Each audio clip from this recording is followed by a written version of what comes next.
సమూయేలు మొదటి గ్రంథము 1వ అధ్యాయము 24వ వచనం. సమూయేలు అంటే ఆయన ఎట్లా బ్రతికినాడు, ఎట్లా ఎదిగినాడు, ఎట్లా గ్రోత్ అయినాడు ఆయన అనేది మనం చూద్దాం. అర్థమైందా? క్రైస్తవ జీవితంలో గ్రోయింగ్ ఉంటుంది. గ్రోయింగ్ అంటే వెళ్ళడం. చాలాసార్లు ఏముండదంటే గ్రోయింగ్ ఉండదు. గ్రోయింగ్ అంటే ఎదగడం, ఆధ్యాత్మికంగా ఎదగడం. అర్థమైందా? ఎదగడం ఇంపార్టెంట్. 1వ అధ్యాయం 24వ వచనం.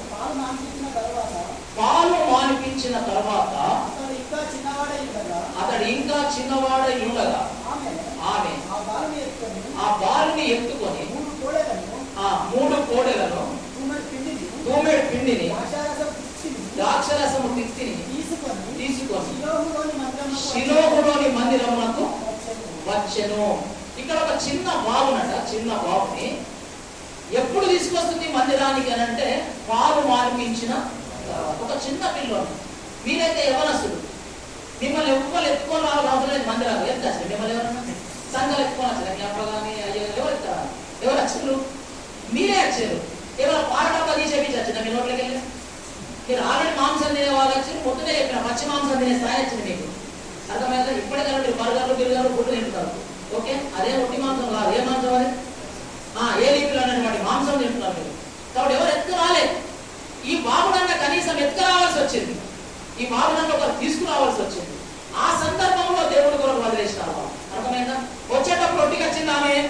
పాలు మానిపించిన తర్వాత అతడు చిన్నవాడై ఉండగా, ఇంకా చిన్న పిల్లవాడుగా ఉండగా ఆ బాలుని ఎత్తుకొని వచ్చింది. వచ్చినప్పుడు ఏం తెచ్చింది? 3 మేకలు. మీరు వచ్చినప్పుడు ఏం తెచ్చింది మందిరానికి? తెచ్చింది. ఇప్పుడు 3 కోడలు అంటే 3 మేకలు. అది మంచి స్ట్రాంగ్ మేకలు. మేము 3 మేకలు లేనట్టున్నాం. మీకు టెస్టర్ లేవు. అర్థం ఎలా తెచ్చారు మందిరానికి వచ్చినప్పుడు? ఎంత ఫ్రీగా వచ్చింది చూడండి. ఆమెకి ఎంత ఖర్చుతో వస్తుంది, ఆ బాబుని ఎంత ఖర్చుతో ఇస్తుంది చూడండి. ఆ తర్వాత తూమెడు పిండి. తూమెడు అంటే 100 కిలోలు.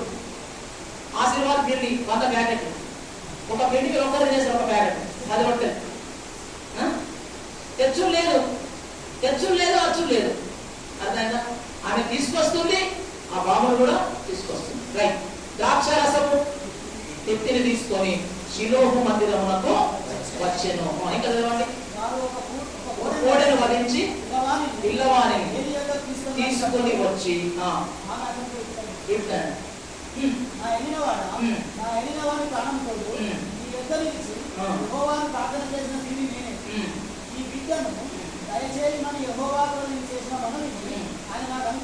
అనుగ్రహించెను.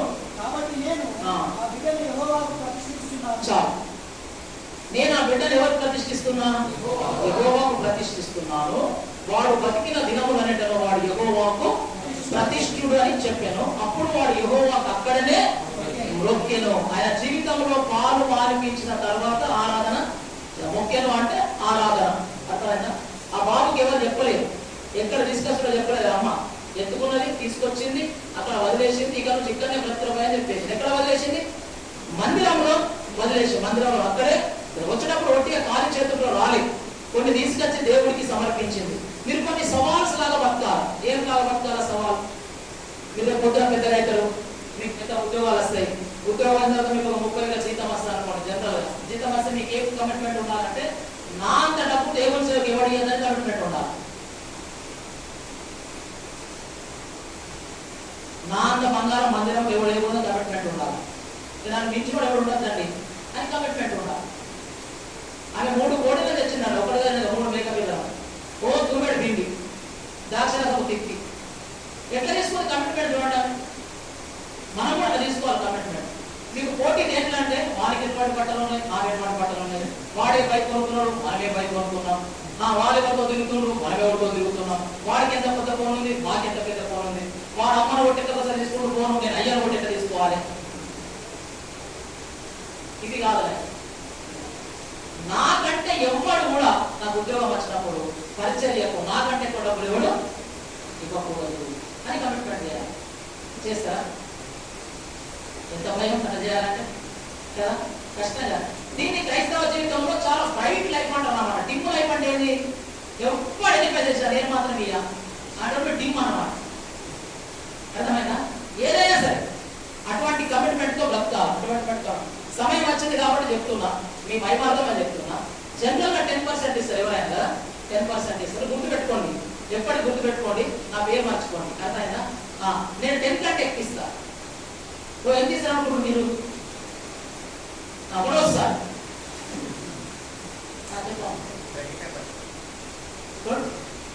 25%. ఓకే, ఒకటోసారి తప్పని సార్. ఇంకా 50% తప్పని సార్. 80% తప్ప. గనిగాలి 80% ఉంటా, నేను ఊసిపోతాను. అక్కడ గనిపేద బతుకులో కూడా దేవుని సేవ 80% ఇచ్చినాడు. కోల్గేట్ అంటే ఇచ్చినాడు 90%. అంతే ఇవ్వాలి. ఎవరు 40 60 నో 40 కూడా 35 కూడా 15 రా చెప్పండి. ఏదో ఒక నంబర్ కలుగుతుంది కదా, అటు మార్పు అదే చెప్పాలి. ఇది అసలు 30% బాగా ప్రార్థన చేస్తా. 50% ద్వారా ప్రార్థన చేస్తారు రెగ్యులర్గా. ఎంత ఇవ్వాలి దేవుడికి? 50%.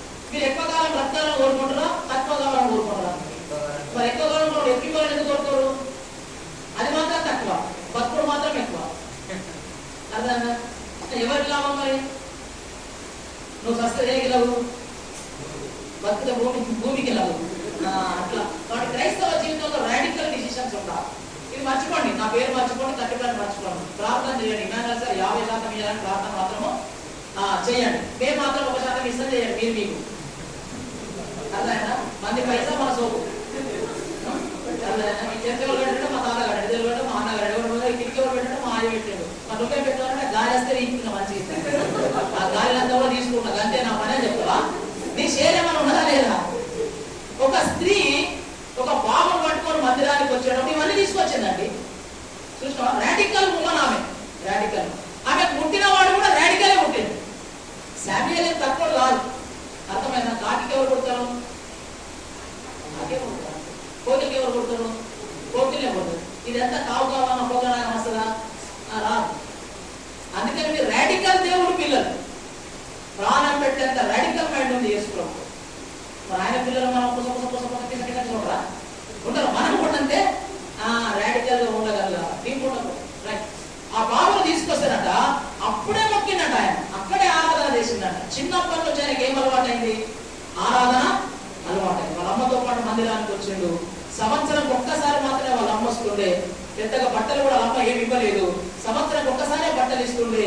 మందిరంలోనే పెరిగిన, ఆ మందిరంలో పెరిగిన మందిరంలో ఆయన తోడు ఇంకేమన్నా చెప్పండి. పొద్దున చెప్పిన స్టోరీ ఏలిపినాడు. వాళ్ళు మంచి స్నేహితులా కాదు, మాంస పిచ్చి, అమ్మాయిల పిచ్చి, డబ్బుల పిచ్చి, అర్థమైందా? డామినేట్ పిచ్చి. ఇప్పుడు లోకం అంతా వాళ్ళిద్దరి మధ్య ఉన్నది, కానీ వాళ్ళిద్దరితోనే ఈ బాబు పెరిగినాడు మందిరంలో, కానీ వాళ్ళ లెక్క పెరగలేదు. మీరు కూడా అంతే. మీ దోస్తులందరూ చిప్ చాట్ చేస్తారు, మీ దోస్తులందరూ స్నాప్ చాట్ చేస్తారు, మీ దోస్తులందరూ వాట్సాప్ చాట్ చేస్తారు, మీ దోస్తులందరూ అది తింటారు, మీ దోస్తులు ఇది తింటారు. వాళ్ళతోనే ఉంటాం, లోకంలోనే ఉంటాం, కానీ వాళ్ళలాగా ఉండకూడదు. అది క్రైస్తవ జీవితం. నువ్వు కూడా వాళ్ళ ఉంటే లాభం ఏమి లేదు. రండి నాతో పాటు 2వ అధ్యాయం 11వ వచనం. ఫస్ట్ ఆ బాబుని అక్కడ ప్రతిష్ఠించినారు.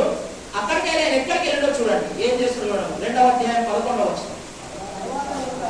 తర్వాత ఎలుకానా వెళ్ళిపోయాను, ఆ బాలుడు యాజకుడైన ఏలి ఎదుట పరిచర్య చేయించుండెను. ఫస్ట్ ఆరాధన చేసినాడు. ఆరాధనకి వెళ్ళి ఎక్కడికి వచ్చినాడు? పరిచర్య చేసే స్థాయికి వచ్చినాడు. ఎవరి దగ్గర చేసినాడు? ఏలి దగ్గర చేసినాడు. ఎక్కడ చేసినాడు? మందిరంలో చేసినాడు. మందిరంలో పరిచర్య స్థాయికి ఆయన వచ్చినాడు. సేవ అందిస్తున్నాడు. అర్థమైనా? ఎవరు కూర్చుని వేసినారు ఇవి? ఎవరు వేసినారు కూర్చుని ఇవి? మీరు వేసినా? ఇంకో వేసినా? నువ్వు వేసినా? మీరు వేసారా కూర్చుని? ఇల్లు వేసారు కూర్చుని. మరి ఎవరు కూర్చొని వేసినారు? మీరు వచ్చి కూర్చున్నారు కదా? నువ్వు వేసినావు, పక్క ముగ్గురు వేసారు. మిగతా వాళ్ళందరూ చూసి వేసిండ్రు, వాళ్ళు చూసిండ్రు. అంతేనా? అంటే అర్థం ఏంటంటే, మందిరంలో నువ్వు క్రైస్తవుడు అయినందుకు, రక్షణ పొందిన వ్యక్తి అయినందుకు, మందిరంలో ఏమైతే సేవ ఉంటుందో ఆ సేవ మీరు నేను తప్పకుండా చేయాలి. అది ఊడవడమా, కార్పెట్లు వేయడమా, ఏమన్నా కావచ్చు. ఒకసారి ఒక క్యాంపు పెట్టినారు ఆరుమూరులో. క్యాంపు పెడితే నేను బాగా వాక్యం చెప్తుంటే అప్పటికే మరి ఏమనుకున్నారు పెద్దవాళ్ళు, ఓన్లీ వాక్యమే చెప్తాడు కదా మనోడు, మరి ఎప్పుడు వాక్యం చెప్పించి నేను మనోడితో అనుకున్నారో పగబట్టిలో ఏందో. నాకేం చేశారంటే ఇది క్లీన్ చేసే డ్యూటీ. క్యాంపుకి వచ్చిన వాళ్ళు 100 మంది పిల్లలు, దాంట్లో 50 మంది 60 మంది మగవాళ్ళు, 40 మంది ఆడవాళ్ళు. మగవాళ్ళందరూ పొద్దున బాత్రూమ్ అంతా పోయిన తర్వాత వాళ్ళు మెసేజ్ అయ్యే సమయానికి నేను వెళ్ళిపోయి బాత్రూమ్. ఇది నా డ్యూటీ. అక్కడ ఎట్లా చేయాలి డ్యూటీ? దేవుణ్ణి స్తుతించుడి. ఎప్పుడైనా దేవుని స్తుతించుడే, కష్టమైన పని అయినా ఎక్కడ మొత్తం ప్యాంట్ ఇస్తేనే చేతులు అదే స్టైల్ వచ్చింది. చేతులు ఎక్కించుకున్నాం, పాయింట్ కూడా ఎక్కించుకున్నాం, అయిపోయాయి. పాయింట్ ఎక్కించుకున్నాం, మనకు ఒక పినాయిల్ ఇచ్చినారు, అది ఇచ్చినారు, నీరే డ్యూటీ అన్నారు. 4 బాత్రూమ్లు ఇవి, 4 బాత్రూమ్లు టాయిలెట్. ఎవ్రీడే 7 రోజులు క్యాంపు, 7 రోజులు బాత్రూమ్ కడగడం అమ్మాయి. ఇది పొద్దున. సాయంత్రం రాత్రి ఒక ట్రిప్ కడగాలి. సాయంత్రం మధ్యలో పాటలు పాడేటప్పుడు పాటలు పాడుకుంటే స్కిప్ చేసేటప్పుడు స్కిప్ చేసుకుంటే. కానీ నేను బాత్రూమ్ అంటే ఎవరు తెలియదు, ఎవరికి తెలియదు. మందిరంలో ఎన్నో రకాల సేవలు ఉంటాయి. అది నీకు అవకాశం అనుకోవాలి, అదే ఒక ఆరాధన అనుకోవాలి. తెలుసా, అమెరికా దేశంలో ఒక ఇంట్లో పని మనిషి పనిచేసే బాసాలు తోమే ఆమె ఆ బయట ట్యాప్ ఉంటుంది కదా, ట్యాప్ దగ్గర బాసాలు పడేస్తారు కదా, అక్కడ ఒక బోర్డు రాసుకొని పెట్టుకుందట, ఇక్కడ దేవునికి ఆరాధన జరుగుతుందని రాసుకుంటారు. ఏం ఆరాధన చేస్తున్నావు మనము? నేను మాటతో పాట పాడేదా అంటారు, అక్కడ డాన్స్ చేస్తుందా? ఏమన్నా ఆరాధన చేస్తుందా? ఆమె చేస్తుంది బాసాలు తోముతుంది. కానీ ఆ బాసాలు తోమడం మీద ఏం తెచ్చుకున్నదండి? ఇది ఒక దేవుడికి ఆరాధన. నమ్మకంగా బాసాలు తోమాలి. ఇటువంటి డిసిషన్స్ ఉండాలి మీకు క్రైస్తవులుగా. అందరు చేసింది నేను చేయకూడదు. నేను ఒకసారి హైదరాబాద్కి వెళ్తున్నాను వాక్యం చెప్పడానికి. వెళ్ళేటప్పుడు జనరల్ టికెట్ కొనుక్కొని దానికి వెళ్ళిపోతాగా ఆ టీసీ వచ్చి రాస్తాడు వాళ్ళ రిజర్వేషన్ లో. నిజామాబాద్ రాయలసీమ ఎక్కినప్పుడు స్లీపర్ లో పోయి కూర్చుంటే ఒక టీసీ వచ్చినాడు. టీసీ వచ్చి నాకు జనరల్ టికెట్ ఉంది సార్ అన్న. అంటే ఆయన ఏం చేసిందంటే సరే ఉండని 50-50 అన్నాడు.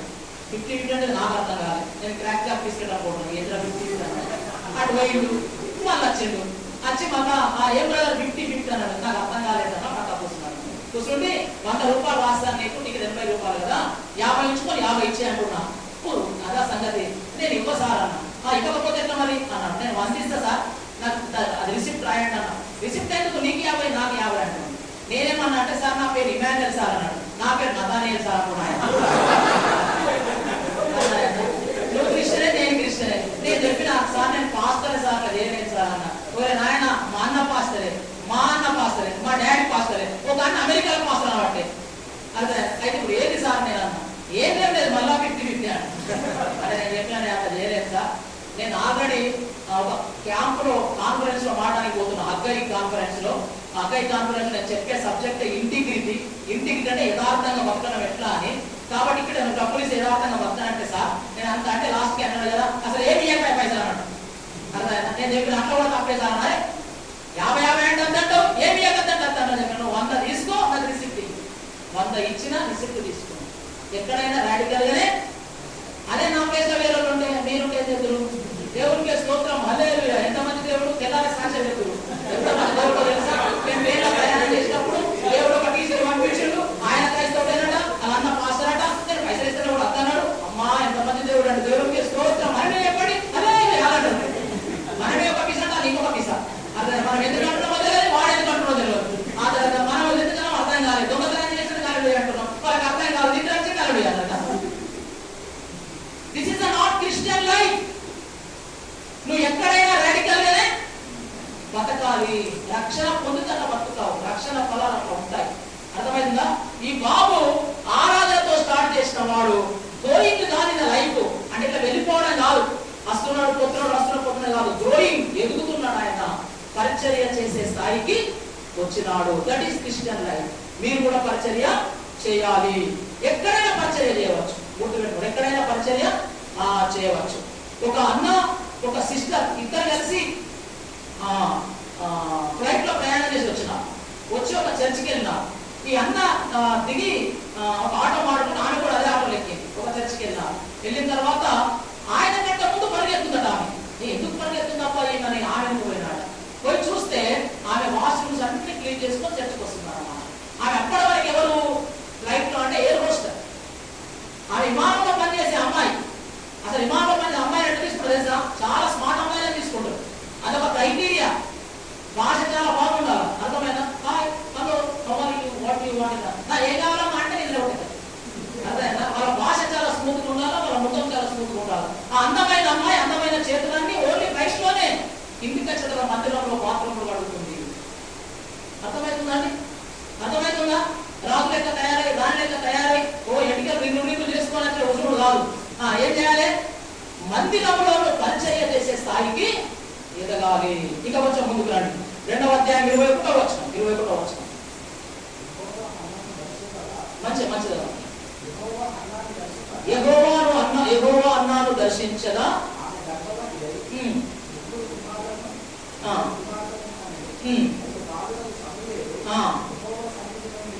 ఎదుగుచుండెను. ఇంకా ఆమెకు 5 పిల్లలు పుట్టినారు. 5 పిల్లలు ఒకలాగా పెరిగినారు. ఈయన మాత్రం ఒకలాగా తిన్నారు. మీ కుటుంబంలో చాలా మంది ఉండవచ్చు, కానీ నువ్వు స్పెషల్ అనే సంగతి నువ్వు గుర్తుపెట్టుకోవాలి. దేవుడికి నువ్వు స్పెషల్ అనే సంగతి గుర్తుపెట్టుకోవాలి. నీ మీద స్పెషల్ ఫోకస్ ఉందనే సంగతి గుర్తుపెట్టుకోవాలా. నిన్ను ఏర్పాటు చేసుకున్నాడు దేవుడు అనే సంగతి గుర్తుపెట్టుకోవాలా. నేను మా ఇంట్లో అందరితో పెరిగినా, మా అమ్మ నాన్నతో పెరిగినా, మా అక్కతో పెరిగినా, మా తమ్ముడితో పెరిగినా, నా ఇంటెన్షన్ వేరు, నా మోటో వేరు, నా మీద ఉన్న దేవుడి దృష్టి వేరు. I'm very special to my lord అనే సంగతి నువ్వు బాగా గుర్తెరగాల. ఆయన ఏం చేస్తున్నట? వాళ్ళందరూ ఇంటి దగ్గర పెరుగుతున్నారు. 3 కుమారులు 2 కుమార్తెలను కనెను. అయితే అనే మాట చాలా ఇంపార్టెంట్. అయితే ఏంటంట? బాలుడైన సమూయేలు మాత్రము ఎక్కడ వెళ్తున్నాడు? యెహోవా సన్నిధిన నుండి ఎదుగుచుండెను.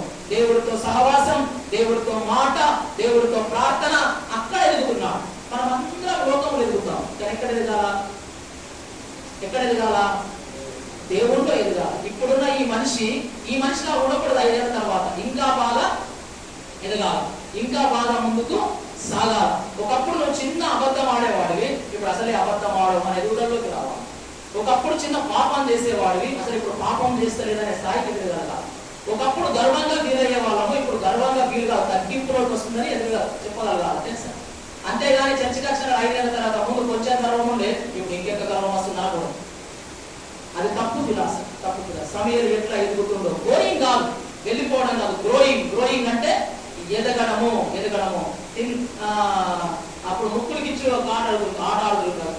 చిన్నగా ఉన్నప్పుడు అందరి లైన్ ముక్కుకి ఇచ్చుకొని ఎవరికి ఇచ్చిలో చెప్పాలి. అర్థమైనా? వస్తున్నావా పోతున్నావా, రామన్న కొడుతున్నావా, చిరుకురాముడు. కాబట్టి చర్చకి వస్తున్నావా, పోతున్నావా, పంటున్నావా, తింటున్నావా, అట్లా క్రైస్తవ జీవితం. గ్రోయింగ్, ఎదగాలి. నేను ఎప్పుడు చెప్తా మా వాళ్ళకు, మీరు ఎస్పెషల్లీ గివింగ్ విషయంలో మాట్లాడేటప్పుడు మీరు చచ్చిపోయేటప్పుడు టైం ఇస్తే చచ్చిపోతారా, పెంచారా అంట. మీరు పెరిగిరు, మీ పిల్లలు పెరిగిరు, మీ ఆస్తి పెరిగింది, అన్ని పెరిగినాయి, ముక్కు పెరిగింది, కన్ను పెరిగింది. తెలుసా? చిన్నప్పుడు కింద చీమగాను పెద్దగాలి, కన్నుని ముక్కు కింద ఇంత పొడగాలి, చేతులు ఇంత పొడగాలి, అన్ని పెరిగినాయి. ఏం పెరగలేదు మరి? పెరగాల్సిన వాటిలో పెరగలేదు. మీరు తప్పక పెరగాలి అని చెప్తున్నారు. అన్నింటిలో పెరగాలి. ప్రేయర్ లైఫ్ కావచ్చు, వడపుల రీడింగ్ లైఫ్ లో కావచ్చు, పరిచయలు కావచ్చు. వెళ్ళిపోవడం కాదు, ఎదుగుతుండాలి. ఇంకా మిగిలిన నాతో పాటు 2వ అధ్యాయం 26వ వచనం.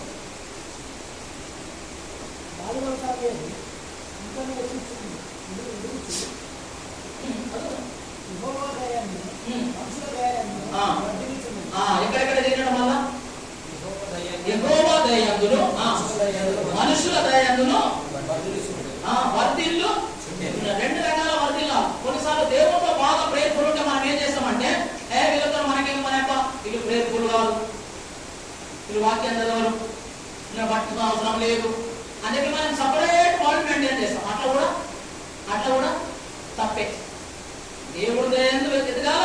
2వది మనుషుల దయందు కూడా ఎదగాలి. నువ్వు వస్తుంటేనే నీ మాట చాలా మధురంగా ఉండాలి. వాళ్ళకు అర్థమైనా? చాలా మధురంగా ఉండాలి. భాష తేడా వస్తే ఎవరు నిందిస్తారు వాళ్ళు? నీ దేవుడు నిందిస్తారు. నువ్వు ప్రతిసారి మందిరం పోతామేమమ్మా, అసలు నీ భాష బాగలేదు ఏంటి? మీరు తల్లిదండ్రులకు అవిధేయత చూపించారు అనుకో, ఏమంటారు? నువ్వు ప్రతిరోజు చచ్చిపోతావు కదా, ఏం లాభం నీతోని? తల్లిదండ్రులకు విధేయత కలిగి ఉండగలగాలి. మీ తల్లిదండ్రుల కోపంకి వస్తారా మీరు? వాళ్ళు చెప్పిన మాట అంటే కోపంకి వస్తారా? అసలు బైబిల్లో ఏమున్నదంటే తల్లి తండ్రి మాట విననివాడు కారు చీకట్లో వాడి దీపం మారిపోయినా ఉన్నది. దేకొక్కడికి ఏమైందట? కారు చీకట్లో ఆరిపోతాడు వాళ్ళ దీపం. అంటే వాళ్ళు ఎప్పుడు ఎగిరిపోతారో వాళ్ళకే తెలియదు. తల్లిదండ్రులకు అవిధేయత చూపించేవాడు తెలుసా? తల్లిని తరిమేసేవానికి అవమానం కలుగుతున్నాడు. వాడు అందరి ముందు అవమానపడతాను. కాబట్టి ఇప్పుడు ఆ చిన్న బాలుని తీసుకొని వచ్చి మందిరంలో వదిలేస్తే ఆయన మందిరానికి వచ్చిండా లేకపోతే నేను రాను అన్నాడా? వచ్చినాడు. ఇక్కడే ఉండాలా పెట్టండి, అక్కడే ఉండడా, నేను నీతో వస్తానడా? ఈ చచ్చిపోయేదాకా ఇక్కడే ఉండడని చెప్తే సైలెంట్గా ఉండడా? అట్లా అన్నాడా అన్నాడు. ఎవరి మాటను బట్టి వచ్చినాడు మందిరానికి? మరి మనం ఎవరి మాటను బట్టి ఎదురు తిరుగుతున్నాము కదా? మీరు టీవీలో చూడండి, ఒకడు మొబైల్ డబ్బులు ఇవ్వకపోతే ఏం చేస్తున్నాడు? తల్లిని చంపేస్తున్నాడు, కొట్టి మొబైల్ తీసుకుంటున్నాడు. నవమాసాల కన్నా తల్లిదండ్రి నీ దగ్గర చచ్చిపోవడానికి నా మొబైల్ కొరకు నీళ్ళు పెంచింది. నీ ఇష్టం ఉన్న అబ్బాయిని పెళ్లి చేసుకుంటా నువ్వు మానం చేసి ఇబ్బంది పెడుతుంటే అద్దంటే తల్లి అక్కర్లేదు తండ్రి అక్కర్లేదు వెళ్ళిపోయి పెళ్లి చేసుకుని ఎంతమంది లేరు? చాలా మంది ఉన్నారు అన్నమాట. అంటే అందుకే మిమ్మల్ని అన్నది. అందుకని మీరు ఎంత వర్తిల్లాలా? దేవుడి దయంతులు, మనుషుల దయంతులు. మీ తల్లిదండ్రి యొక్క దయంతులు వర్తిల్లా, మనుషుల దయంతు వర్తిల్లా. మీ తల్లిదండ్రులకు విధేయత చూపించాలా. నిన్ను ప్రేమించి ప్రాణం పెట్టిన యేసు ప్రభువే ఎవరికి లోబడ్డాడు? ఎవరికి లోబడ్డాడు? తల్లిదండ్రులు లోబడ్డాడు. వడ్రంగి పని 33 సంవత్సరాల వరకు చేసినాడు ఆయన. 3.5 years చేసినాడు. అర్థమవుతుందా? చివరికి తల్లి కొరకే ప్రయాసపడ్డాడు శిలువ మీద కూడా. మా తల్లి ఎక్కడో తల్లడిగినాడు తెలుసా? అందుకే యోహాను తప్ప చెప్పినాడు కదా. మరి మనమేం అట్లా కాదు. కాబట్టి యూత్ గా ఉన్న మీరు కంప్లీట్ గా మనుషుల దయంతో దేవుడి దయంతో తప్పకుండా వర్తిల్లాలి. మిమ్మల్ని చూసిన వాళ్ళు వేరే వాళ్ళు పెద్దవాళ్ళు మీకు దయగల ఆశీర్వాద వచనాలు పలుకాలి. అది అబ్బాయి చాలా మంచిది, దేవుడు దీవించును కాక.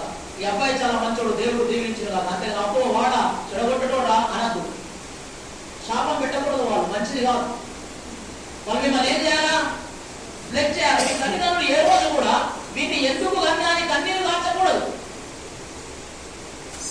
ఏ రోజు కూడా 365 days మీరేమో ఏ ఒక్క రోజైనా కాకుండా చూసుకోకూడదు అంతే. మిగతా 364 రోజులు అయ్యో ఎందుకు గంటిన్నారు బాధపడుతున్నారు. ఎందుకు అనాథాశ్రమాలు ఓపెన్ అయినాయి? ఎందుకు ఆర్ఫనేజ్ హోమ్స్ ఓపెన్ అయినాయి? ఎందుకు వృద్ధాశ్రమాలు ఓపెన్ అయినాయి? ఎందుకు హాస్టల్స్ ఓపెన్ అయినాయి? దిక్కులేని వాళ్ళకు ఎందుకు ఓపెన్ అయినాయి? వాళ్ళ పిల్లలు వాళ్ళను సరిగ్గా చూడనందుకే. మొన్న ఎవరో షార్ట్ వీడియో పెట్టినారు. ఏం పెట్టారంటే నేను మా అమ్మను అనాథగా పెట్టానన్నమాట. నేను పెడుతుంటే ఆయన చనిపోయేటప్పుడు అనాథంగా ఆయన ఫోన్ చేసినాడు. మీ అమ్మ నేను రమ్మంటాను సార్, ఇది ఒక కోరిక చెప్పాలంటే నేను పోయినానమాట.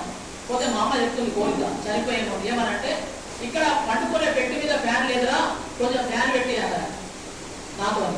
అంటే ఈ అమ్మ నువ్వు ఏదైనా మంచి కోరిక కోరుకుంటాం అనుకుంటే ఈ ఫ్యాన్ పెట్టి ఇవ్వటం ఏంది? ఇక్కడ ఈ ఫ్యాన్ మీద కోరికనా అంటే అన్నదట.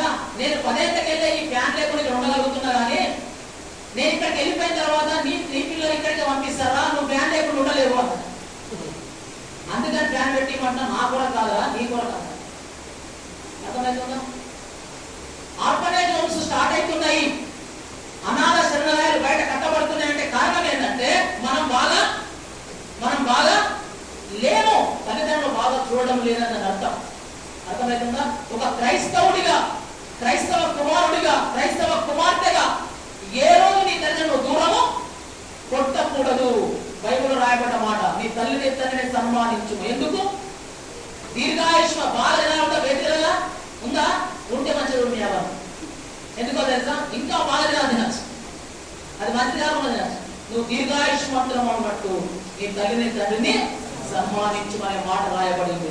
Growing not going. ఎదగాలి మనం క్రైస్తవ జీవితంలో.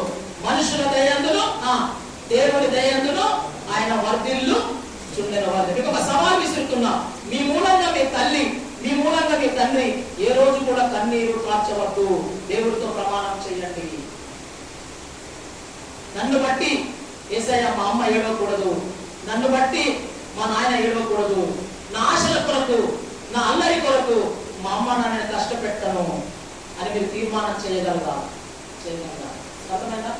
మా చర్చ్ మెంబరు ఒక వాట్సాప్ డీపీ పెట్టుకున్నాడు.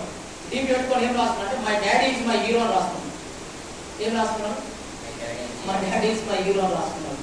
నేను చూసిన అన్నమాట దాని క్యా బాత్ ఎంత బాగా రాసుకున్నాడో బాబు అంటున్నాను. అర్థమైందా? అట్లా చేయగలుగుతావా? మీ డాడీ నువ్వు హీరో చేయగలుగుతావా? మీ మమ్మీని పెద్ద హీరో చేయగలుగుతావా? సెలబ్రిటీ చేయగలుగుతావా? వాళ్ళు ఎప్పుడైతే సెలబ్రిటీ అంటే మీరు వాళ్ళ మాట వింటే చాలు. చాలాసార్లు పాట పాడదా నీ మాట చాలా ఒకటే. అర్థమైందా? మీరు యేసుప్రభునే బనాయించేస్తున్నారు. యేసుప్రభుకి ఏమంటాడు? నీ మాట చాలయ్యా, నీ చూపు చాలయ్యా, మేము బ్రతికేస్తామాట. అర్థమైందా? అగ్నిలో పడి మమ్మల్ని కాలయ్యా. మీరే కాలుస్తారు మంది, మిమ్మల్ని ఏం కలిసారు? మీరే మీ అయ్యారు కలిసి అమ్మని కాలుస్తారు, మిమ్మల్ని ఏం కలిసారు? ఇక్కడ పాటలు ఒకలాగా, ప్రవర్తన ఒకలాగా, ఆరాధన ఒకలాగా. కళ్ళు మూసుకొని ఆరాధన చేస్తే దేవతలు దిగేస్తాయి. అర్థమైందా? దేవతలు దిగేస్తాయి. ఇట్లా పాట పాడుకొని మీరు కళ్ళు మూసుకుంటే దేవతలు వచ్చేస్తుంది. మీ అమ్మకి ఏమనిపిస్తుంది? పాట ఎట్లున్నది, ప్రవర్తన పాస్టర్లు చెప్తారు ఇప్పటిదాకా దాన్ని తిరిగి తెచ్చింది ఎంత పడుతుంది పాట. మాకేమో గుడ్డు లేదు మిమ్మల్ని తెచ్చేయం, ఎందుకంటే ఆయన తెచ్చేది వేరే తెచ్చుకెళ్ళిపోతాడు మామయ్య. అర్థమైంది? అట్లా ఉంటే మిమ్మల్ని పాటలు పాడనీయదు, మీకు వాక్యం చెప్పనీయదు. మా చర్చిలో లేటెస్ట్ నేను ఆన్ వేయనియా, ఏమేయనియా, మాకే మంచిగా కదా. ఏం చెప్పదు రేపు ఆపదలకు అడగిస్తున్నాం కదా. కానీ నా డ్యూటీ అది కాదు, నేను వేయనియా, అది నా డ్యూటీ. అట్లా ఉండాలి. కాబట్టి క్రైస్తవ జీవితం అనేది ఎదుగుతూ వెళ్ళేది. మీకు ఆ డెవలప్మెంట్ తప్పకుండా కావాలి. 2:36 సరే, 3:14 సరే, 3:4 యెహోవా సమూయేలును పిలిచాడు. ఎన్నిసార్లు తెలుసా మీకు? 3వ అధ్యాయము 4వ వచనం. ఎన్నిసార్లు చూడండి, ఎన్నిసార్లు చెప్పాలి? కథ లెక్క 3 సార్లు. ఇంకా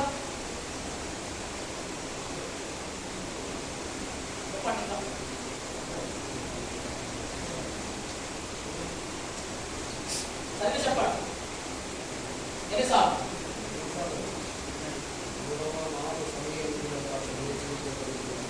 3వ మారు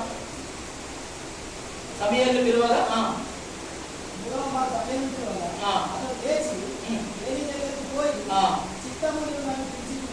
అంటే 3 సార్లు పిలిచి ఎక్కడికి వెళ్ళినాడు? ఏలి దగ్గరికి వెళ్ళినాడు.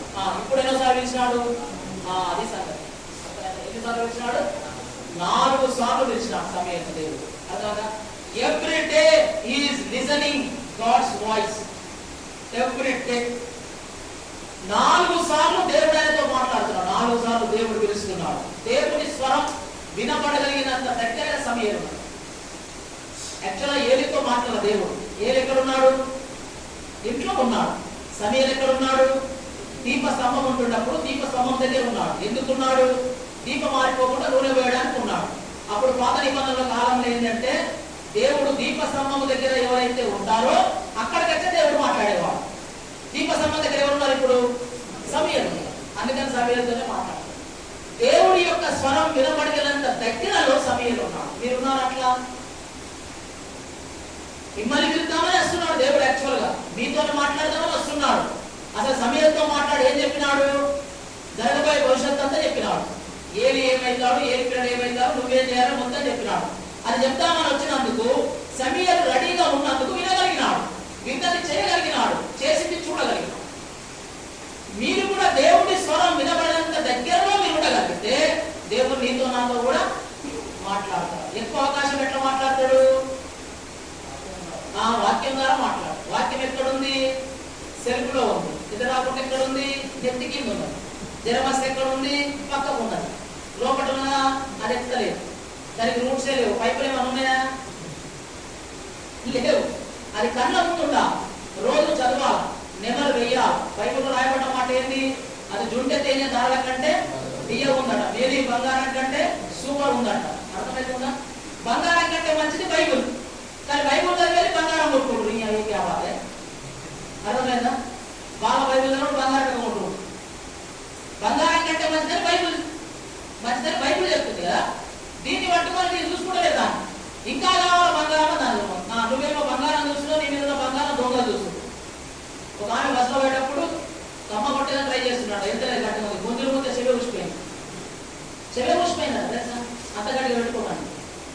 పెట్టుకోండి ఎవరైనా బాగా పెట్టుకుంటారు పోయేటప్పుడు వేసుకోండి దాంట్లో పెట్టగా ఉందా పెట్టే నీ ధనము ప్రభు యేసుకే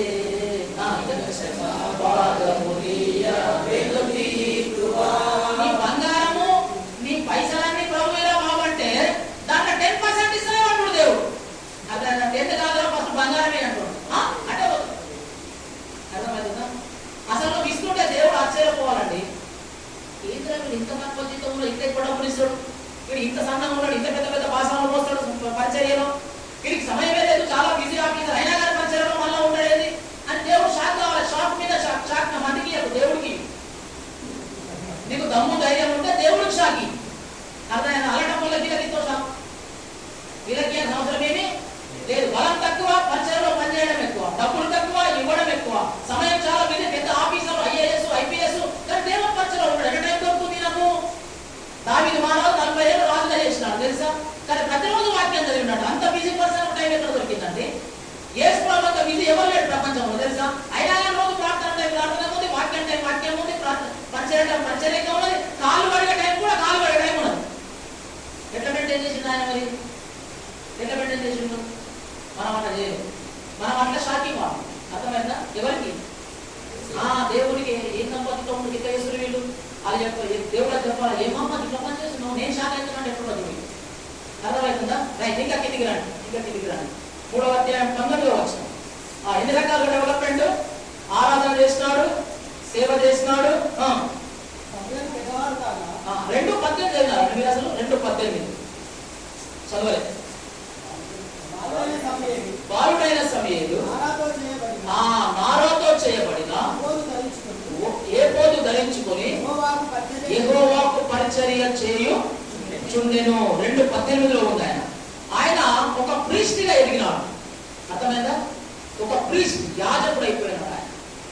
ఒక బాలుడిగా మందిరానికి వచ్చిన వ్యక్తి, పాలు మాన్పించబడి మందిరానికి వచ్చిన వ్యక్తి, ఏ స్నేహితులు సరిగ్గా లేని వ్యక్తి, ఉన్న స్నేహితులు కూడా చెడ్డవాళ్ళై ఉంటే కనీసం సంవత్సరం అంతా ఒక డ్రెస్ ఉట్టుకోలేని పరిస్థితి ఉన్నటువంటి ఆ పేదరికం ఉన్నటువంటి ఆ వ్యక్తి ఏకంగా ఆ యొక్క మందిరంలో ఒక పరిచర్య చేసే యాజక స్థాయికి ఎదిగిపోయినాడు.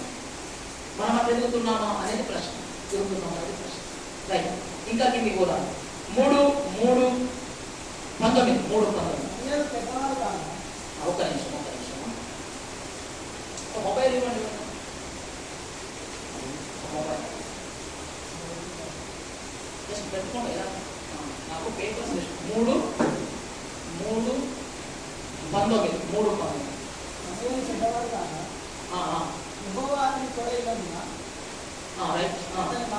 అతని మాటలలో ఏది ఎక్కడ దాకా చూడండి.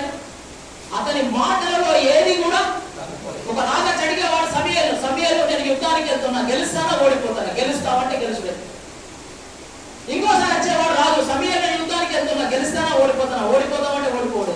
ఎస్ అంటే ఎస్, నో అంటే నో. నో ఎస్ కాదు, నో ఎస్ ఎస్ నో కాదు. ఎస్ అంటే ఎస్, నో అంటే నో, అవునంటే అవును కాదు. ఆయన మాటలలో ఏది కూడా తప్పిపోలేదు. ఒక ఊర్లో పాస్టర్లతో జాగ్రత్తగా ఉన్నాడు. ఒక ఊర్లో ఒక చర్చిలో ఒక సేవకుడు, ఒక ఆయనకు సంతానం కలుగుతలేదని చర్చి మానేసినాడు. ఏం కలుగుతలేదు? సంతానం. ఆయన ఇక్కడ ఉండదు కదా, అయినా ఇగో చేరు దగ్గర దాకా కొట్టుకుంటుంది అన్నమాట. ఆయన సంతానం కావాలంటే ఆయన సన్నగైతే పిల్లలు కొడుతురు, కానీ ఈ పొట్ట కింద దూరం ఉండి నాకు పిల్లలు వేసినట్టు దేవుడికి బలిదానం చేసి పాస్టర్ ఏమన్నట్టు కొంచెం బక్కకాయ బక్కగా పిల్లలు అయితే కావాలి, అన్నం తిండి పోయాలి, మోయిస్తా సరే అయినా కానీ ప్రార్థన చేసి పిల్లలు ప్రార్థన. నాకు దేవుడు సంతానించడంట, నేను రాను. ఎక్కడ రాను? చర్చకి రాను. ఈ సేవకుడు ఒక 6 నెలలు చూసుంటాను ఓపికతో చూసి చెప్పినట్టు బ్రదర్ సేవకుడు ఎక్కడేసి మాట్లాడు దేవుడు గురించి, దేవుడు సంతానం చేయడాయా, దేవుడు అట్లనాయా, నమ్మకంగా వేస్ట్ అయ్యా, బాప్తిజం అనుకోకుండా తీసుకున్నాయా, అనవసరంగా తీసుకున్నా, నెగిటివ్ ప్రచారం చేస్తే ఈ సేవకుడు అది విని ఒకసారి చెప్పినాడు, నువ్వు రాకుండా రాకపోతే అని ఎట్లాంటున్నావు, ఈ ఆదివారం నువ్వు చర్చికి రాకపోతే నీ పొట్టలో పేగులు పగిలి చచ్చిపోతావు అన్నాడు. నిజంగానే అన్నాడు. అతను ఆదివారం ఇట్లా ఆరాధన అవుతుంది కదా, ఇట్లా అవుతుంది. ఈ చర్చి దాటే పోవాలన్నమాట, చర్చి దాటి పోవాలి ఆ మనిషి. ఆయన టీవీఎస్ షాప్ నడిపించేవాడు. అనుకోకుండా కరెక్ట్ చర్చి ముందడికి వచ్చుడికి అది ఎవ్వరు ఏమంటా కూడా రాదు. మన ఆయనకి ఏమైందో తెలియదు, కైలు జారి చర్చి అవాడ కూడా ముందర పడదు. ఆయన పడితే పేగులు పెట్టాడు. భయపెట్టడానికి చెప్పట్లేదు మీకు, మాత్రం కొంచెం జాగ్రత్తగా ఉంది. భయపెట్టాలని చెప్తలేదు, భక్తు మంచి కూడా చెప్తాడు. అట్లా చెప్పి మాట మరి కాదు, మేము మీ పొట్ట వెదలాడే చేస్తాం, ప్రార్థన పలగాలని చేయాలని. అర్థమైనా నీకు పొట్ట 6 ప్యాక్ 8 ప్యాక్ 10 ప్యాక్ మాకేం బాగలేదు, నీకు ఎంత వెళ్తే అంత నష్టమే, పగిలిందే పోకు. చనిపోయాడా ఎట్లన్నాడో తెలియదు నా సేవకుడు అనేసిన 6 నెలలు ఓడుకోబట్టి అనేసిన. సేవకులు ఎవరు కూడా అనకూడదు, మంచి సేవక తత్వంలో ఆ భాష లేదు. కానీ యాష్ట అంటే మీరు అంతా యాష్ట తెప్పిస్తున్నామాట, దేవుణ్ణి దేవుని సేవకుడు. బైబిల్లో ఉంది కదా, వాళ్ళు దుఃఖపడుతూ మీకు సేవ చేయకూడదు, దుఃఖపడుతూ సేవ చేస్తే మీకు నిష్ప్రయోజనం ఉన్నదా మాట? ఉన్నది ఆ మాట. ఎబ్రీ పత్రికలో 13వ అధ్యాయం 17వ వచనం అంటున్నారు, నిష్ప్రయోజనం అను 17 అనుకుంటాం. కాబట్టి ఈ సమీయలు యొక్క మాటనట ఏది మాట జరిగిందట, రేపు ఫ్యూచర్ లో మీరు మంచి ప్రధానమైనటువంటి వక్తలు, ప్రవక్తలు, యాజకులు, సేవకులు మీరు ఏది మాట్లాడితే నెరవేర్చబడే స్థాయికి రావాలని దేవుడి కోరిక. మీరు అల్లాటప్పగా బతకాలని దేవుడికి కోరిక కాదు. ఎప్పుడైనా హీరో కొడుకులు చూడండి ఏం చేస్తున్నారు, సినిమా వాళ్ళు హీరో కొడుకులు ఏం చేస్తున్నారు, హీరోలు చేస్తున్నారు. అరే అప్పుడు హీరో బడా హీరో హై, ఈయన చాలా పెద్ద హీరో అండి యేసు ప్రభు. మరి ఆయన పిల్లలు ఆయన కావాలని కోరుకుంటారు కదా. ఆయన అన్నాడు కదా బైబిల్లో, మీరు నాకంటే గొప్ప కార్యములు చేస్తారన్నాడు. అర్థమైందా? ఎందుకు వాడుకోడు దేవుడు? వాడుకుంటాడు. ఎందుకు గొప్ప చేయడు? గొప్ప చేస్తాడు. కాబట్టి ఈ సమీయలు యొక్క ఏ మాట కూడా పొందుకోలేదు, గుర్తుపెట్టుకోండి. ఆయన ఒక మాట మాట్లాడాలి, అది జరిగిందన్నమాట. ఆ స్థాయికి ఎదిగిపోయాడు ఆయన. ఎంత ప్రార్థన చేసినా స్థాయి వచ్చి ఉండొచ్చు, ఎంత దేవుడితో సహవాసం చేసినా స్థాయి వచ్చి ఉండొచ్చు, ఎంతగానో ఎన్ని రాత్రులు ఉపవాస ప్రార్థన చేసినా స్థాయి వచ్చి ఉండొచ్చు, దేవుడికి వాళ్ళిద్దరికి ఎంత ములాఖత్ ఉంటే ఆ మాట వచ్చి ఉండొచ్చు. ఎవ్రీ డే ఎవ్రీ నైట్ చెవులో దేవుడు ఏం చెప్పితే కానీ సమయానికి పలికినా అది పలికినా. అర్థమవుతుందా? ఆ స్థాయికి నీవు నేను రాగలగాలి. అది దేవుని చిత్తం, అది దేవుని ఆశ, అది దేవుని కోరిక, అది దేవుని కోరిక. ఊరికే చిన్నలాగా బతకాలని ఇష్టం లేదు ఆయన. గిద్యోను అంటే ఆయన బైబిల్లో దొంగ చాటుగా గానుగ చాటుకు గోధుమలు దులో తెలుసా స్టోరీ? గిద్యోను గోధుమలను ఒక గానుగ చాటుకు ఎందుకు ఫిలిష్తీయులు ఎత్తుకుపోతారు. ఆయన జీరో. దేవుని దూత చంటుది కదా ఆయనకు, పరాక్రమశాలి అయిన గిద్యోను. పరాక్రమశాలి అయితే గానుగ చాటు గోధుమలు కొడతారని పిరికోడు కాదేనా? ఇటువంటి పిరికోని దేవుడు అంటున్నాడు, హలో పరాక్రమశాలి అన్నాడు. అరే నువ్వు పెద్ద బలవంతుడు వై అన్నాడు. అసలు గిద్యోను అంటున్నాడు ఆయన జీరో. దేవుడు అంటున్నాడు అరే you are not zero, you are a hero. నీతోనే ఇశ్రాయేలు విజయం ఇస్తా అన్నాడు. తెలుసా? మరి గిద్యోను తీసుకుపోవడం కాబట్టి ఎంతమంది తీసుకుపోయాడు? 32,000 మంది తీసుకుపోయాడు. యేసు అన్నాడు అందరిని బయట తీసేయి అన్నాడు. దానికి 29,000 మంది తీసేసినారు. ఇంకా 3,300 సంథింగ్ చేంజ్ ఉన్నారు, ఇంకా తీసేయి అన్నాడు. లాస్ట్కి ఎంతమంది మిగిలినారు? 300 మంది. అరే గిద్యోను 32,000 మంది అక్కర్లేదు పోయి 3,000 మందితో నేను హీరో చేస్తాను. That is our power. నువ్వు ఏ మాట మాట్లాడినా అది రిజల్ట్ ఓరియంటెడ్ గా రావాలని నిన్నట్టు చూడండి దేవుడు ఇష్టపడుతున్నాడు. ఆ స్థాయికి మనము ఎదగాలి. ఒక్క మాట కూడా పొల్లుకోలేదట, ఒక మాట కూడా. రక్షణ పొందిన మనము ఎట్లా బ్రతకూడదు అని చెప్పిన క్రైస్తవ జీవితంలో దింప ఉండకూడదు. అర్థమైందా? ఫుల్ డేగా ఉండాలి. కరెంట్ పోయినా కానీ ఇంట్లో ఏముంటే లైట్ వెళ్తుంది. దేంతోని? ఇన్వర్టర్తో. మనకి ఇన్వర్టర్ లేకుండా వెళ్ళాలి. అర్థమైందా? అట్లా ఉండాలి. ప్రభు నమ్ముకున్నందుకు నాకేం దొరికింది, ప్రభు నమ్ముకున్నందుకు నాకేమైంది, నీకేం కావాలి అని చెప్పి బయటిస్తాం. ఏం కావాలి చెప్పరాదు? అర్థమైందా? ఏం కావాలి చెప్పరాదు? ఏం కావాలని చెప్పినా రాజకీయంగా ల్యాండ్ ఇచ్చినాడు, లైఫ్ ఇచ్చినాడు, బంగారం ఇచ్చినాడు, సమస్తం ఇచ్చినాడు. ఇంకేమి ఇవ్వాలండి నీకు? ఇంకేమి ఇవ్వాలి? రైట్. 3వ అధ్యాయం 20వ వచనం. యాజకుడైనాడు, మాట తప్పిపోలేదు. తర్వాత కాబట్టి సమూయేలు యెహోవాకు ప్రవక్తగా స్థిరపడ్డాడు. యాజకత్వంకి ఎక్కడికి వెళ్ళిపోయాడు ఆయన? ప్రవక్తగా స్థిరపడ్డాడు. స్థాయి నుంచి స్థాయికి ఎదుగుతున్నాడు. కిందికి వస్తున్నా, పైకి వెళ్తున్నాడా? పైకి వెళ్తున్నాడు. ప్రమోషన్ మీద ప్రమోషన్, డిమోషన్ లేదు. అర్థమైందా? మనం కూడా అట్లనే 21వ వచనం. మరియు షిలోహులో మరలా దర్శనమిచ్చుచుండెను. షిలోహులో ప్రతి దినము ప్రత్యక్షపరచుకుంటున్నాడు దేవుడే. ప్రతి దినం మాట్లాడుతున్నాడు దేవుడు. అర్థమైందా? ప్రతి దినము యెహోవా తన వాక్కు చేత ప్రత్యక్షపరచు కొనెను. ప్రతి రోజట సమూయేలుని కలవకపోతే ఎవరైతే బాధపడుతున్నారో తెలుసా? ఎవరైతే బాధపడుతున్నారు? ఎవరైతే బాధపడుతున్నారు? దేవుడే. ఇంద్రపాల్ రోజు మా సమూయేలుని కలవకపోతే నష్టం దేవుడే. సమూయేలు పోతే ఏమైనా దేవాలయం కలగకపోతే అయ్యో అయ్యో నా సమూయేలు అనుకోడు. కానీ సమూయేలు మాడకపోతే ఆ స్థాయికి వచ్చేసిన దేవుడే వచ్చేసిందండి ఆయన దగ్గర. కలవాలని ఆ స్నేహం అంతా వద్దపోయింది. ఈ మధ్యలో ఒక వ్యక్తితో వాకింగ్ చేస్తున్న ఒక వ్యక్తితో చాలా కాలం వాకింగ్ చేయలేదు. ఆ వ్యక్తితో ఈ మధ్యలో చేస్తున్న ఒక 15-20 రోజుల నుంచి కరెక్ట్ 6 గంటలకు ఫోన్ చేస్తున్నాడు. ఫోన్ ఏమన్నా ఫోన్ చేస్తలే అంటున్నాడు వాడు. అంటే నేను అట్లా చేస్తాను. ఆయన 6 అయితే వాకింగ్ చేద్దాం. ఆ తర్వాత ఎర్లీ మార్నింగ్ 6 o'clock చేస్తున్నాడు. ఆ 6 గంటలకే ఫోన్ చేస్తున్నాడు. అన్న ఏమైతే చేస్తారు అంటు ఆయన కాలాన్ని బంధం కలబడ్డదని ఆయన. అర్థమైనా? నువ్వు స్నేహం ఎంత పెంచుకుంటే అంత పెరుగుతుంది. ఒకరికి ఒకరు ఎడమాయలేంత దగ్గర సంబంధం ఏర్పడుతుంది. అర్థమవుతుందా? కొందరితో మాట ఫ్రెండ్స్ తో అబ్బా నీ స్వరం మీద ఎంతోదాయా మరి దేవుడు గాను దేవుడు మాత్రం అంటున్నావు. ఆ ప్రభా నీ స్వరం మీద మాత్రం మంచిగానే ఉన్నది. ఆమెనేమో మంచి స్వరమైన అమ్మాయి అని నాకు మాట్లాడతాడు. దేవుడితో అనగలగాలి. ప్రతి దినము దేవుడు ప్రత్యక్షపరచుకుంటూ వచ్చినాడు. ఎట్లా ఎదుగుతున్నాడు చూడండి Samuel. Everyday is growing not going. వెళ్ళిపోతలేడు ఆయన, ఎదుగుతూ వెళుతున్నాడు. ప్రవక్తగా స్థిరపడ్డాడు. ఆ తర్వాత ముందు యాజకుడిగా స్థిరపడ్డాడు. 7వ అధ్యాయం 3వ వచనం. 7వ అధ్యాయం 3వ వచనం. సమూయేలు ఇశ్రాయేలు అందరిలో మీరు పూర్ణ హృదయముతోను యెహోవా యొద్దకు మొదలుకొనేలా అన్య దేవతలను అష్టారోత దేవతలను మీ మధ్య నుండి తీసివేసి పట్టుదల కలిగి యెహోవాకు మీ హృదయమును తిప్పి ఆయన సేవించుడి. అప్పుడు ఆయన ఫిలిష్తీయుల చేతిలో నుండి మిమ్మల్ని విడిపించును. చాలు. యాక్చువల్లీ ఎప్పుడు స్టోరీ అంటే ఫిలిష్తీయులందరూ వీళ్ళ మీదకి యుద్ధానికి వస్తుంటే ఇశ్రాయేలు అందరూ సమూయేలు దగ్గరికి పోయినారు అన్నమాట. ఏం చెయ్యాలా అని. అప్పుడు ఆయన అంటాడు సమూయేలు ఇశ్రాయేలు ఎవరైతే ఉన్నారో అందరూ ఒక దగ్గర జమ చేయండి అంటాడు. అంటే ఒక దగ్గర ఒక మీటింగ్ పెట్టండి అంటాడు. పెద్ద కాన్ఫరెన్స్ అన్నమాట. దాంట్లో ఈ మాటలు చెప్తున్నాడు. ఏ మాటలు చెప్తున్నాడు ఆయన? ఏముండదని చెప్తున్నాడు ఆయన?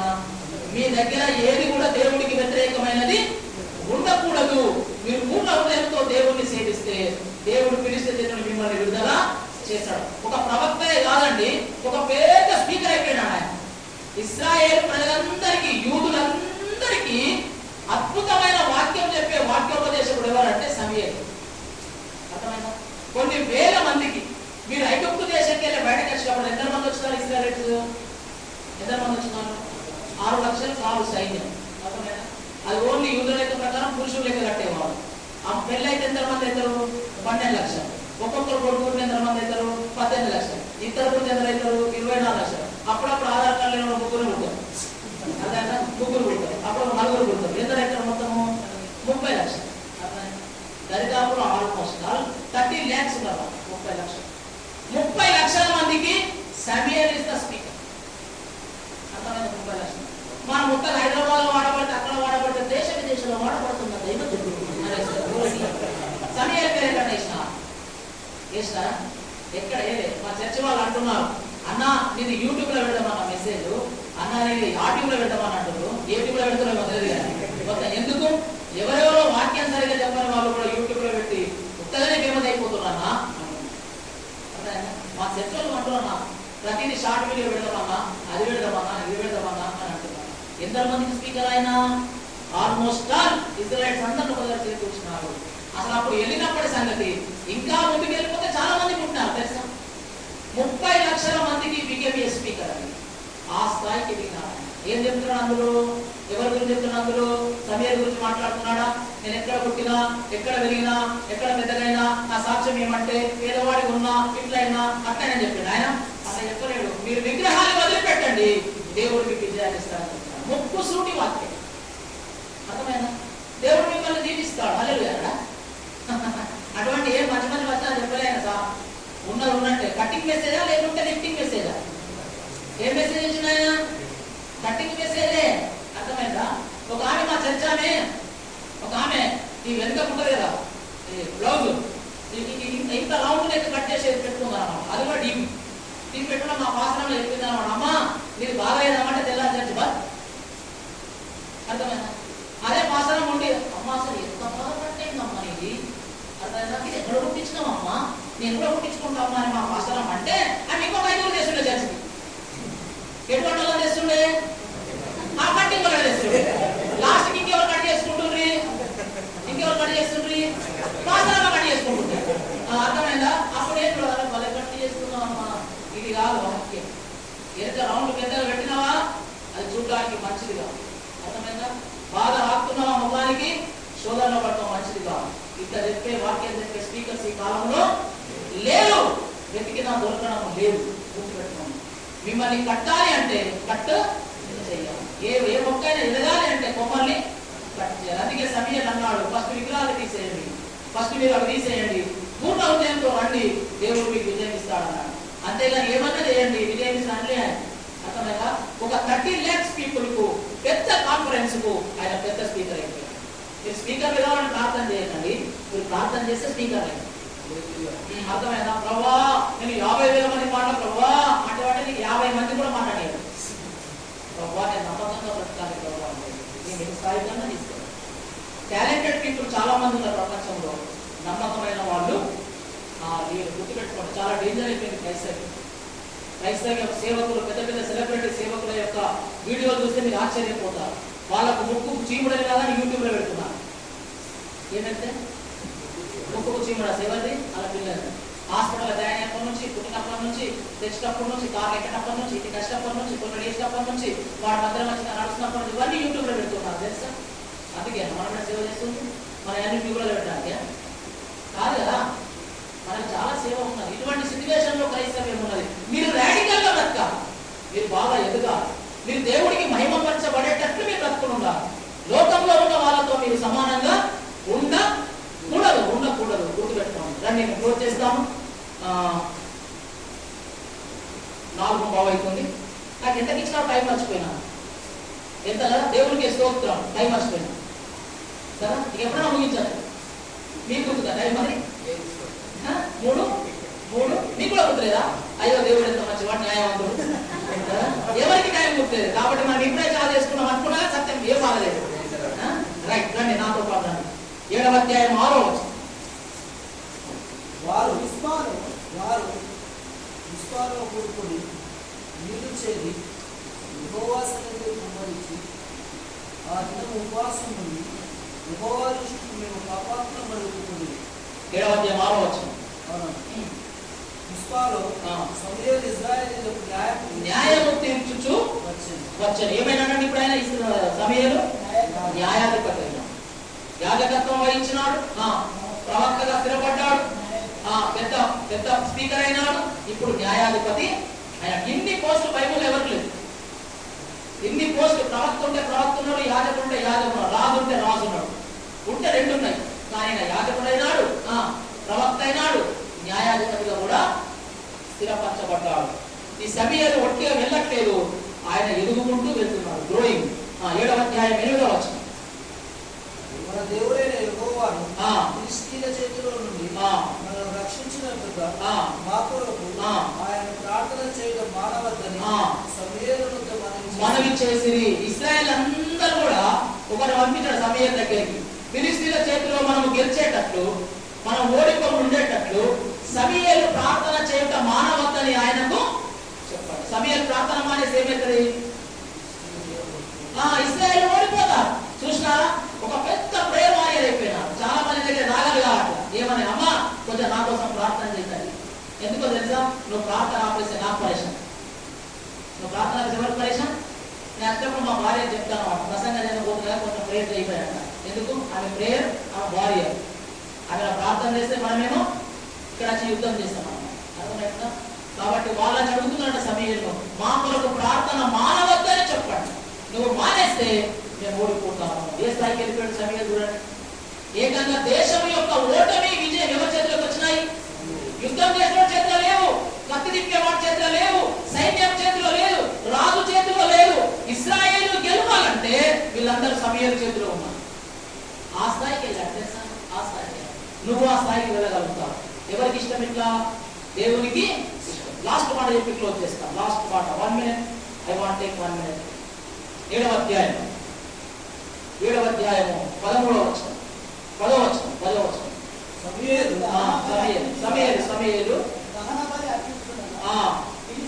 యుద్ధము చేయుటకై వచ్చిరి.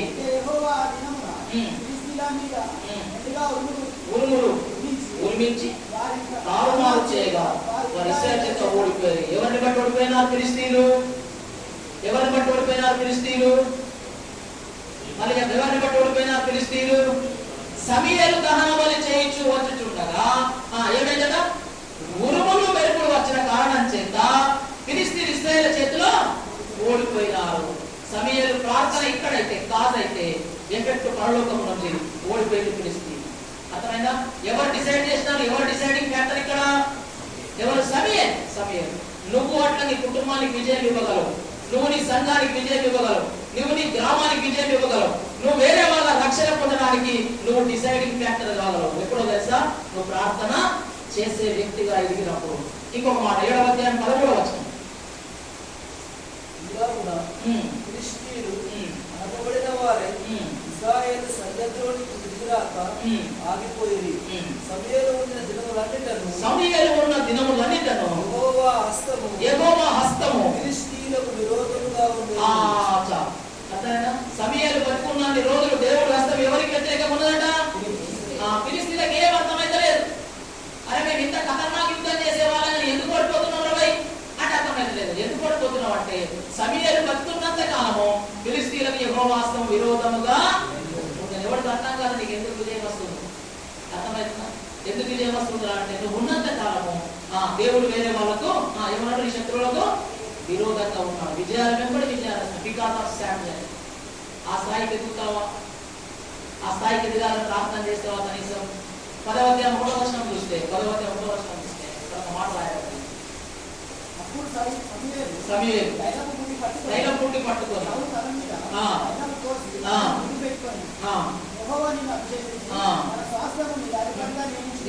చాలు. సౌలుని ఏం చేసినాడు? ఈయన సమూయేలు అభిషేకించినాడు. దేవుడికి అభిషేకించినాడు, ఇశ్రాయేలు రాజుకు అభిషేకించినాడు. అర్థమైనా? ఇక్కడ స్టార్ట్ చేసిన జర్నీ, పాలు మార్పించినప్పుడు స్టార్ట్ చేసిన జర్నీ సమూయేలు రాజుల్ని అభిషేకించే స్థాయికి వెళ్తాడు. రాజుల్ని అభిషేకించే స్థాయి. సౌలు చనిపోయిన తర్వాత కూడా, సౌలు బతుకున్నప్పుడు కూడా దావీదును కూడా ఆయననే అభిషేకించినాడు. అర్థమైనా? పాలు మార్పుగా స్టార్ట్ అయిన అబ్బాయి, కనీసం ఒక జత బట్టలు లేని అబ్బాయి, అసలు స్నేహితులందరూ మంచోళ్ళు లేని కాలంలో, అందరూ మాంసపించుతూ ఉన్న కాలంలో సమూయేలు కూడా సౌలు కూడా మాంసం పిచ్చినోడు ఆవులు తెచ్చుకున్నాడు. ఆ జనాలు కూడా దేశమే మాంసం పిచ్చిలో ఉన్నారు. తెలుసా? దేశమే యాదవుల పిల్లల వ్యభిచారం పిచ్చిలో ఉన్నారు. అటువంటి కాలంలో, అటువంటి సందర్భంలో, అటువంటి కాంటెక్స్ట్ లో చిన్న పిల్లోడిగా జీవితాన్ని స్టార్ట్ చేసిన ఆయన యాజకుడు అయ్యాడు, ప్రవక్త అయ్యాడు, ఆ తర్వాత పెద్ద స్పీకర్ అయ్యాడు, ప్రేయర్ వారియర్ అయ్యాడు, న్యాయాధిపతి అయ్యాడు, ఇశ్రాయేల్ దేశానికి ఒక సెక్యూరిటీ గార్డ్ అయ్యాడు, ఇశ్రాయేల్ దేశ విజయానికి డిసైడ్ ఫ్యాక్టర్ అయ్యాడు. చివరికి రాజులను అభిషేకించే స్థాయికి ఆయన ఎదిగినాడు. నీకు అట్లా ఆశ ఉంటే, నువ్వు బాగా నమ్మకంగా బ్రతికితే దేవుడు తప్పకుండా అక్కడికి నిన్ను తీసుకెళ్తాడు. ఏసన్న గారు తెలుసా? ఎవరో ఏసన్న తెలుసా? మంచి పాటలు రాసిన కలవరపడి నేను కోగలమవుతుంది. ఇంకా పాట కలవరపడ్డప్పుడు రాసినాడు. ఆ పాట ఆయన ఎప్పుడు రాసినాడు? బాగా రాస్తాడు. కలవరపడినే కొండల వైపు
గుంటల వైపు చూస్తానా? ఎవరి వైపు చూస్తా? ప్రభు వైపు చూస్తా, దేవుడి వైపు చూస్తా. ఆయన ఎవరంటే తెలుసా మీకు? ఎవరో తెలుసా? ఆయన ఒక భాషలో చెప్పాలంటే వెర్రెక్కి పిచ్చెక్కి తిరుగుతున్న కాలం. ఆయన పిచ్చ, ఆయన తెలుసా? దేశాన్న పిచ్చ. ఆయన రోడ్ల పొట్టు తిరుగుడు, అంతా సొల్లుగా ఆడుతుండు, ఇష్టం ఉన్నట్టు బ్రతికిన ఆ వ్యక్తిని ఏదో సందర్భంలో దేవుడు పట్టాడు. అసలు 2 రాష్ట్రాలకు తెలియని వ్యక్తి, ఆయన పేరు తెలియని వ్యక్తి ప్రపంచమంతా తిరిగాడండి. ఆయన ప్రపంచమంతా దేవుడు పట్టుకుంటే నిన్నట్లా వాడుకుంటాం. చిన్నప్పుడే దేవుడికి కమిట్మెంట్ చేసుకో. ప్రభా, సమయాలైతే పాలు మానిపించిన తర్వాత వచ్చినాడు, కానీ నాకు వయసు వచ్చినప్పుడు నీ దగ్గరికి వస్తున్నాను.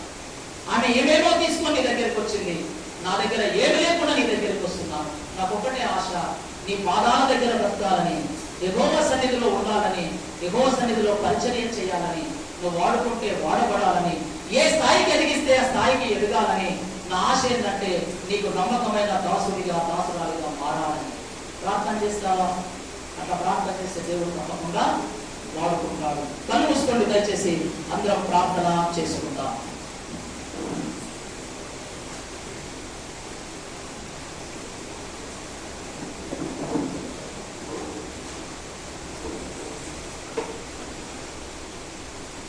దయచేసి అందరం కళ్ళు మూసుకొని ప్రార్థన చేద్దాము. దేవుడు మనకు ఎన్నో చక్కని ఆలోచనలు, ఎన్నో చక్కని విషయాలు మనకు అందించారు. ఎవరి కాలము ఎలాగ మనం దేవుని కొరకు సమర్పించుకోవాలో, మరి మనకి ప్రత్యక్షంగా